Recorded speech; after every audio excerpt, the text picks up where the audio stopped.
The Consulting Success podcast is powered by the Clarity Coaching Program.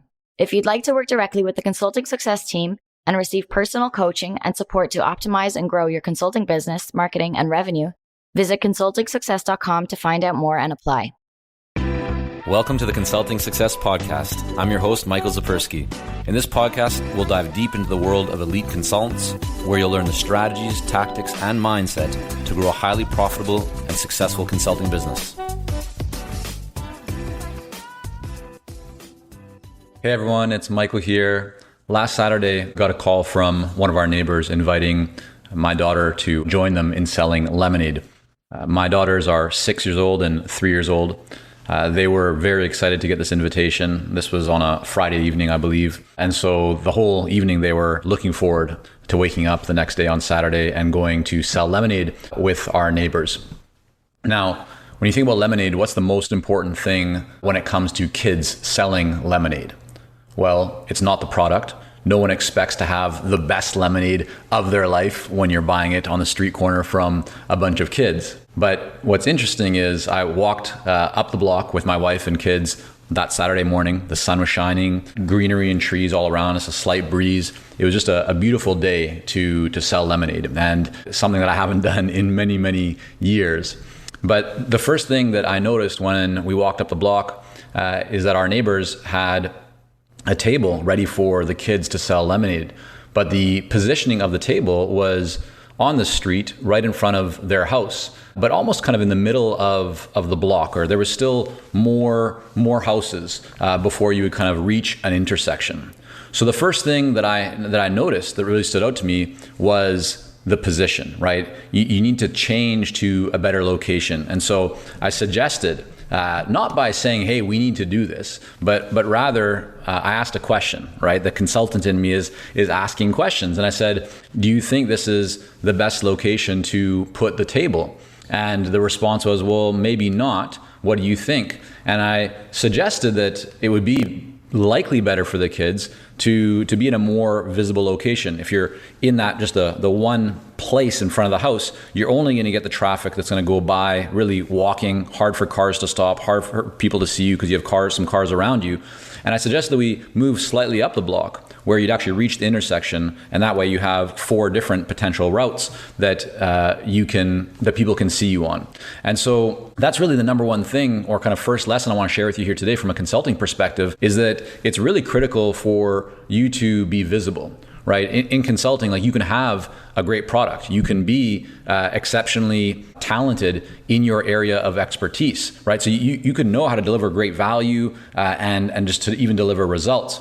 But people need to know that you exist. Your ideal clients need to know that you are available to help them to solve the problems that they might have, to help them to reach the goals and desires that are on their mind. Because if they don't know that you exist, if you're not on their radar, well, they're not going to engage with you. And so the first thing that we did was to move the table up the block and position it so that the kids would be more visible. And with that in mind, hopefully generate some more interaction with people and be able to sell more lemonade. So our neighbor, did actually a great job with the lemonade. The mother freshly squeezed lemons, and even the one of the little girls, the neighbor's daughter, brought some mint from their garden. And so, there was actually a great product, but certainly not what people would likely expect, right? When you're going down the street seeing some kids selling lemonade. But then guess what happened next? Nothing, right? So the kids were visible, but they were silent. So they were standing around just kind of waiting for people to come up to the table and order some lemonade. But no one really came. So I went into coaching mode and I started to demonstrate, right? Rather than just tell someone what to do, right? You hear that kind of classic story of it's better to teach someone how to fish rather than give them a fish. So I started to demonstrate, and I showed them how to start getting people's attention as they were walking or driving by. And I, called out lemonade, get some lemonade. And I would also, as cars would go by, I'd point to the table with my hands. I'd show them that there's some kids here, right? So I was getting into it, and I encouraged them to try. I encouraged all 4 kids to try, and actually a few other kids started to come by from the neighborhood. They wanted to participate and help as well. So then what happened was what happens with most people, right? Adult or child, regardless, which is they hesitated. Right? I demonstrated and kind of shown them what to do. I encouraged them to try, but they weren't really comfortable with that idea. Why? Because it's something that they haven't done before. It's not that normal to just start calling out to strangers, right? You're usually taught not to engage and talk to strangers. And here I was encouraging them to call out, to sing a bit of a song, to get people's attention. So they weren't comfortable with it the same way that many consultants aren't comfortable with reaching out to ideal clients, right? To promoting themselves, talking about themselves.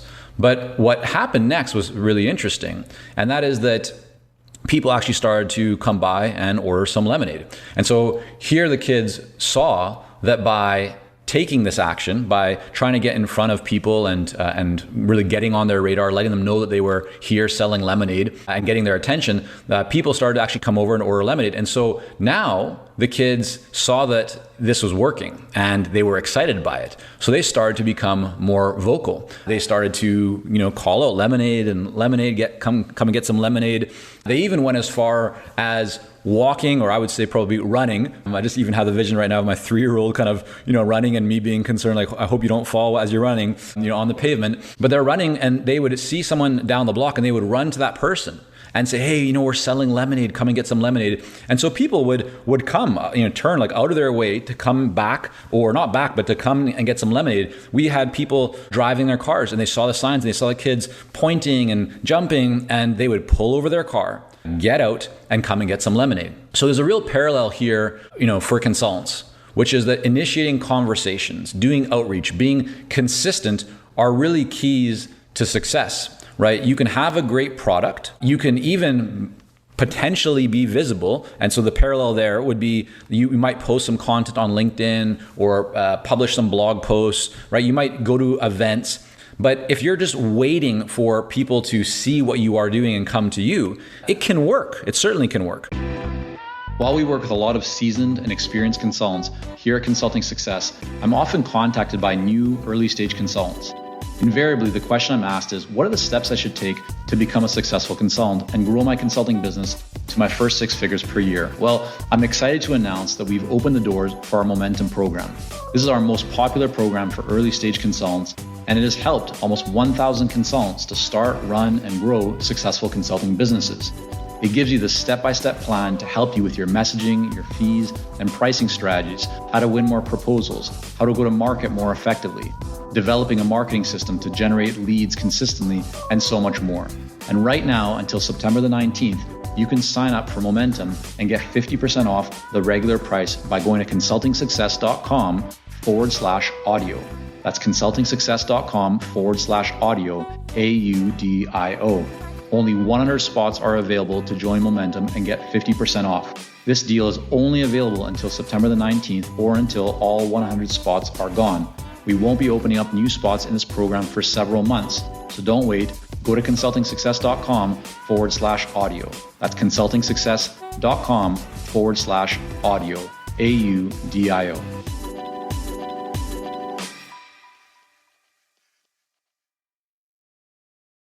But it's not going to work as well as if you add on to that, you reaching out to people, you kind of initiating conversations and trying to build relationships and then doing follow-up and being consistent with that. That is a key for success in the consulting business. And even though it's understandable that for so many people, right, you might feel uncomfortable doing that. You might feel that reaching out to people or promoting yourself or talking about yourself is either too salesy or it's just not the way that you want to do things. But I would encourage and just respectfully ask you to remember that you're in business.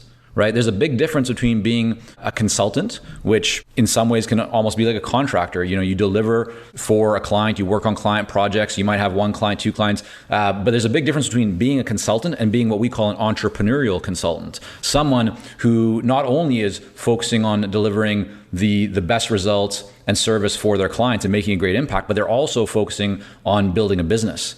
Putting systems in place, having a marketing system, right? Thinking about legacy, about greater impact, about expanding capacity.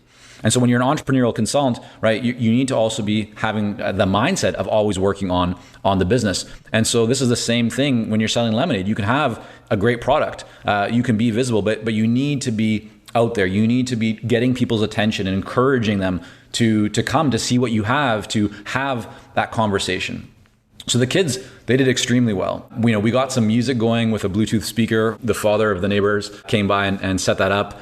He also brought a little small bubble machine, which is something that we don't have, but it was kind of nice. Then there was the great lemonade, the mint from the garden. I mean, it really was a whole experience, and people loved it. People were commenting. One neighbor came by. It was, I think, two adults and one child and their dog walked by, and the mother was kind of dancing and shaking a little bit as she heard the music. And she's like, "This is such a great experience. Like, you guys are really, you got so much going on here." Why? Because it was different than the typical thing, right? It wasn't just a lemonade stand and a kid standing there, offering lemonade, which is made from sugar crystals, and there was more, right? There was a whole environment.